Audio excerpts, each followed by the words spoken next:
In 2002, Kacie Woody was a 13-year-old girl living in rural Arkansas with her father Rick, older brother Tim, and Tim's friend Eric.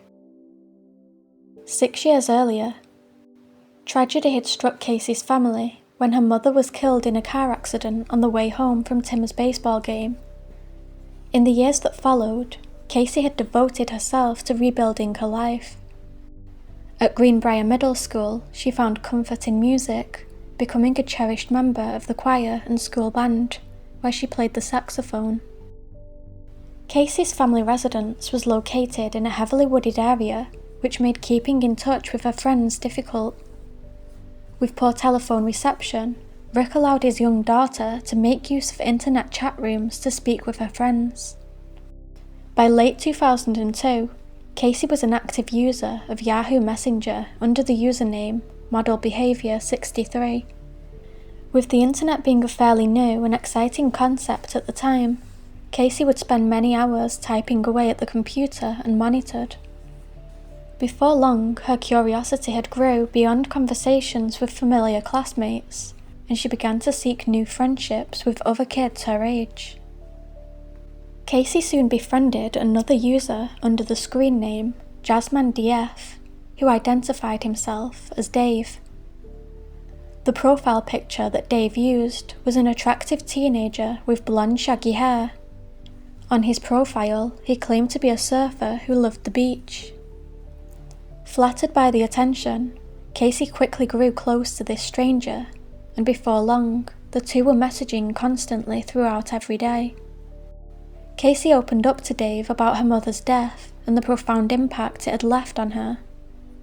In return, Dave shared that his aunt, who lived in Arkansas, had recently been in a car accident and now lay in a coma. For a fragile young girl, Dave's empathy forged a powerful emotional connection, and she came to believe that he was the only person who truly understood how she felt. When Rick learned of his daughter's newfound friendship with Dave, he was suspicious of the way that the stranger spoke. Rick did not believe that Dave sounded like a teenage boy. Instead, he spoke with outdated slang as though he was an adult trying to make themselves sound younger. Despite his warnings to his daughter that Dave may not be who he claimed to be, Kacie didn't want to hear it and continued to speak with him. Rick allowed her to do so, but only on one condition: that she never shared her phone number or home address with him. Unfortunately, despite initially agreeing, Kacie would go against her father's wishes, an act that would have tragic consequences. Towards the end of that year, Kacie began speaking with another Yahoo user named Scott, who claimed to be a 14-year-old boy living in Georgia. His profile picture on the site showed a boy in a school uniform. Despite having never met in person, Kacie and Scott began a long-distance relationship. At school on the 3rd of December, Kacie's friend Sam noticed a photograph of Scott taped inside her locker. When she asked Kacie about it, she explained that Scott had mailed it to her in the post. Sam was horrified that Kacie had given out her address to strangers online and warned Kacie. He could be an 80-year-old rapist, and that photo could be of his grandson.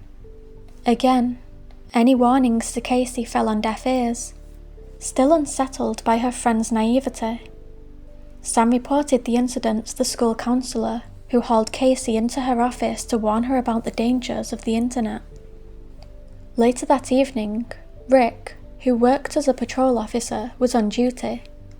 Tim was doing research at a college library, and Eric was attending his electrician class. Kacie was all alone at the home, and as usual, was sat at her computer speaking with her boyfriend Scott. She also conversed with Dave, who told Kacie that his aunt's health had deteriorated, and he was now en route to Kansas to be by her side. Records would later show that Kacie had been active on the messaging platform until 9:41 p.m, when all activity on her computer abruptly stopped. At 10:15 p.m, Eric was the first to return back to the Woody residence, and noticed that Kacie wasn't around, but assumed that she had already headed off to bed. When Kacie's brother Tim also returned home just before 12 a.m, he went to Kacie's bedroom to check on her and was alarmed to find that she wasn't there. He immediately phoned his father, who rushed home. Upon entering his daughter's room, Rick noticed that Kacie's reading glasses that she always wore at the computer now lay on her table with a lens missing.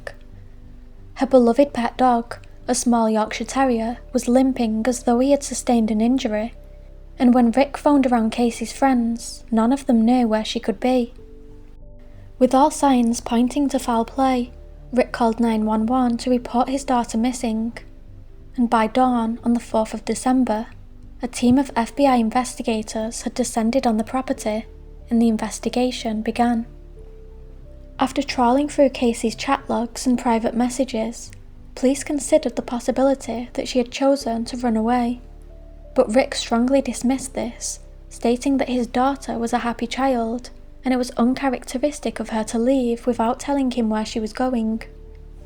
The winter temperatures outside had hit below zero, and all of Kacie's coats and shoes had been left untouched in her room. With this realization that nothing was missing, police now theorized that Kacie had been abducted against her will. A large-scale search of the vicinity was conducted, with the aid of police dogs and volunteers, as news of Kacie's abduction began to spread around the town. Investigators held interviews with staff and students at Kacie's school.